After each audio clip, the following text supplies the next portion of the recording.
welcome to the Jill Lublin Show. I'm so glad you're here today. We have a wonderful special guest and longtime friend and colleague of mine, Kimberly Hobscheid. She is a joint venture specialist and a six-time entrepreneur. Welcome, Kimberly. Thanks, Jill. It's so good to be here. Appreciate you having me. Absolutely. Well, this is about business success today, and I want to help our viewers get more business success. What do you think is the number one strategy for how to do that? Oh, okay. So great question. And I'm very excited to be here. I think that entrepreneurs are a big passion of mine, making sure that they are able to be as successful as possible. I know that as an entrepreneur, sometimes we feel like we're doing it all ourselves, right? As a solopreneur, we start out, we're like, oh, we've got this really great zone of genius and we're going to bring our wonderfulness into the world. And we come out with all the best intentions, and then things start to get into overwhelm because we're too busy trying to do everything ourselves. So the number one thing that I think is important is realizing that you don't have to do it all alone, that you can partner up with other people and outsource, automate, and delegate what you do not love doing yourself. And when you reach out and have other people who can support you, then your life becomes a lot more fun and a lot more easy, and you get to focus in what you're really good at doing. Yeah, isn't that great? I love it. People, did you pick that out? Outsource? What? Automate? Automate and delegate. Yep. In fact, I have a methodology called the Road to Joy for Entrepreneurship, and R stands for relish. If you relish it, keep doing it. Do it every day. Do it as much as you possibly can do it. If the things that you are doing, if you love speaking, great. If you're more of an introvert and you love, processing invoices and working sort of behind the scenes, maybe writing, that's great.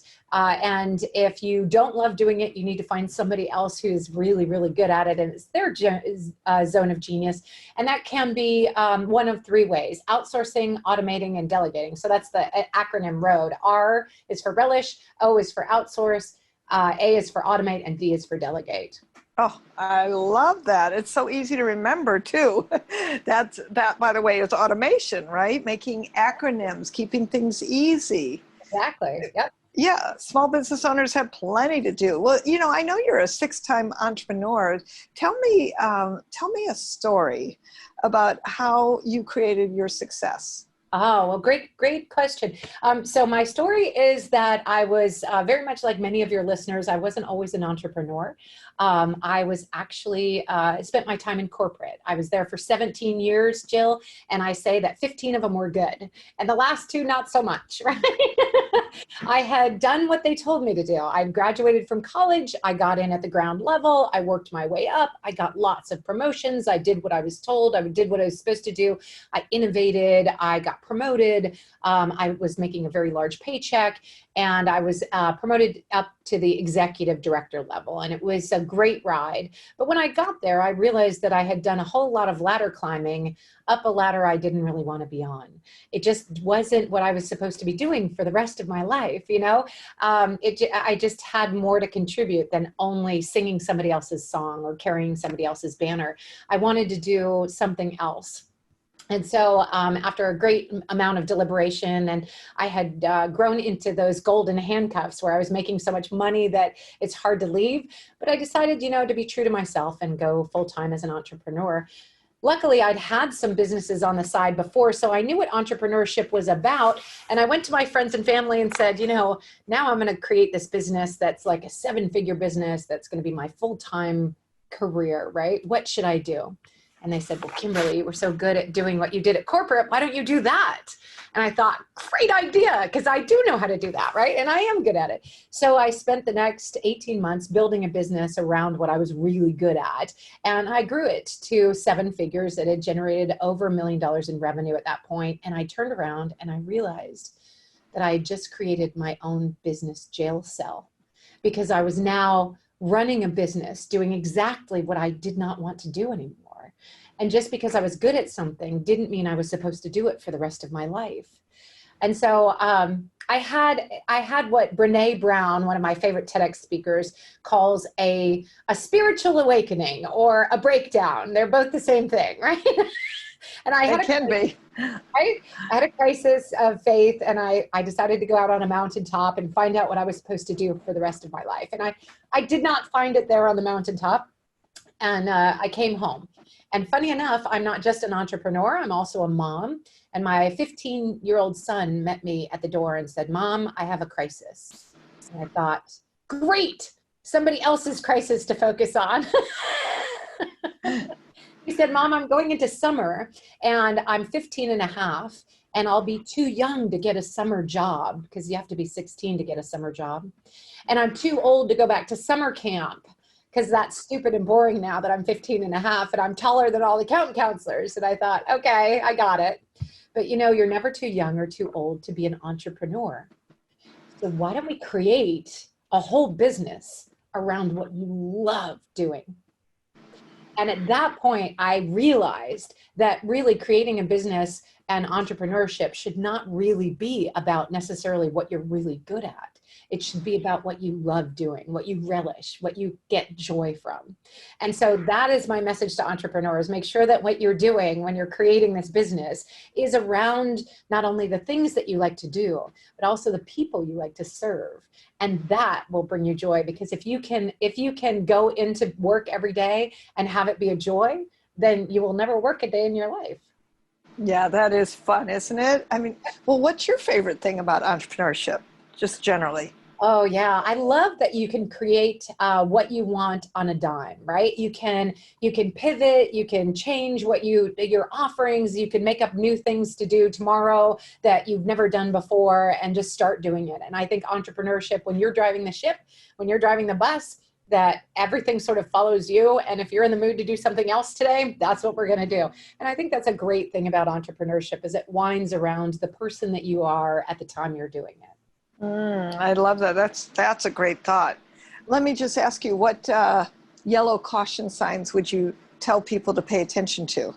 Great question. So my thoughts are that I've seen a lot of entrepreneurs out there try to recreate the wheel, do things that other people are doing. They'll watch somebody be very successful, or they'll see something on YouTube that shows them how to make $1 million with an email campaign or whatever, and they'll try to recreate that, and they'll try to be the person who was very successful doing that.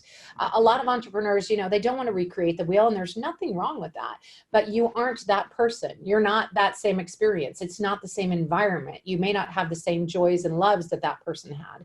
And so when they try to show up in the world as that other person, they sort of falter, and it doesn't work the way they thought it was going to work. And so my message out there is be you. Because 2 reasons. 1, you're the only you there is in the world, and we need you just the way you are. And number 2, everybody else is taken, so you can't be them anyway. I love that. And so you're saying, if you're quirky, be quirky. If you're serious, be serious. Like you don't have to. I know people get into this headset about what professional means. Yeah. And in entrepreneurship, it means you, right? Because you bring that in. Yeah. And certainly you want to serve in a good way, from a serve mentality. You want to deliver the best you can for your customers and clients. But the good news is you get to choose who those customers and clients are. In fact, you can even fire clients if they're not doing really well by you, right? And you're exhausted by them. And if you have built a business around what you love, then why are you working with people that you don't mesh well with, that aren't your tribe? Being able to create an opportunity to grow your own business around who you are and what you do best is probably the best thing about entrepreneurship. And I see people make mistakes all the time trying to be somebody else. Yeah. I love that.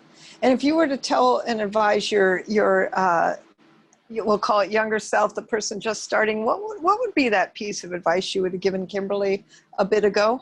Yeah. So I think really trust yourself, trust your gut, do what you love. Because if you are trying to build something that seems like it should be successful, or seems like, this is the way they told me to do it, so it should pay off, it may not. And really trust your own instinct and go with your gut, because you know what's right for you. And if you do that, then you're going to show up in a very unique way, and you're going to be the special sauce that adds the perfect mix to your offering. So what's your special sauce? Oh, I like to have fun. If it's not fun, it's not worth doing. And for me, I walk into the office every day or into my world every day. It's not always the office, although I'm fortunate enough to have an office. And I walk into work every day thinking, what's going to be the most fun thing that I can do today? And then I do, 5 or 6 of those and try to make that the most of my day. And the things that aren't so much fun, I find a way to outsource, automate, or delegate them. I don't know about you, but I don't love sending follow-up emails. I don't love, doing my taxes. I don't love doing, there's certain things I just don't love. And if you can find somebody else to do that and have you stay focused in what you really get joy from, then you really are going to create a life for yourself that's worth living. Very powerful advice. I love that. And I've had the pleasure and opportunity to work with you. And it really is true that you exude fun and pleasure in what you do. And I know it's part of what makes you so successful. Yes. Well, thank you. Thank you. I created Entrepreneurs Rocket Fuel, which is a community of entrepreneurs by entrepreneurs for entrepreneurs, because when I left corporate, there were a lot of things I was happy to leave behind, very, very happy to leave behind. But there were also things that I was sad to leave behind. I missed having a community around me. I missed having other people I could, share the successes, share the wins with. And so Entrepreneurs Rocket Fuel is designed to be that community of entrepreneurs supporting each other, coming out into the world and being amazing and trying new things and getting the support and love that they need in order to be as successful as possible. Well, I am sure there are going to be people who want to be in touch with that. Would you let us know how they can find that, as well as how to be in touch with you? Sure. So you can join the community at www.entrepreneursrocketfuel.com/Facebook. That's entrepreneursrocketfuel.com/Facebook. And you can join the community of entrepreneurs. I'd love to have you as part of it. If you are a solopreneur or if you have several employees working with you or for you, would be amazing to have you in the group supporting the other entrepreneurs that are out there with your zone of genius. Beautiful. And how about if they want to get a hold of you? Yeah, they can email support@entrepreneursrocketfuel.com, and we'd be happy to set up a time to chat, find out what your zone of genius is and how we can support each other in magnifying your success. Oh, thank you for that. Well, if you want to be more successful, Kimberly is a woman you want to talk to. Thank you, Kimberly, so much for being here today.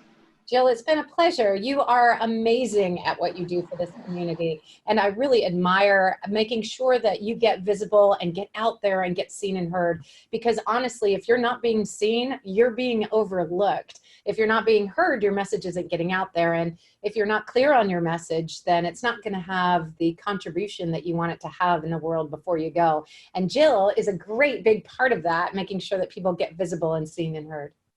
Oh, thank you. I appreciate the great comments. I'll have to remember those for when I'm promoting. It's funny how this is always true, right? That other people can speak about you so beautifully. And Kimberly, I love how you are now the rocket fuel for the entrepreneurs that you serve. So thank you for being you. Oh, thank you. And that's all I can be because everybody else is taken. And thank you, everybody, for tuning in to another wonderful, great time together. And I hope that this has served you well. Remember to go to JillLublin.com. And thank you again for tuning in. Keep your message out there. Your message matters. Bye, everyone.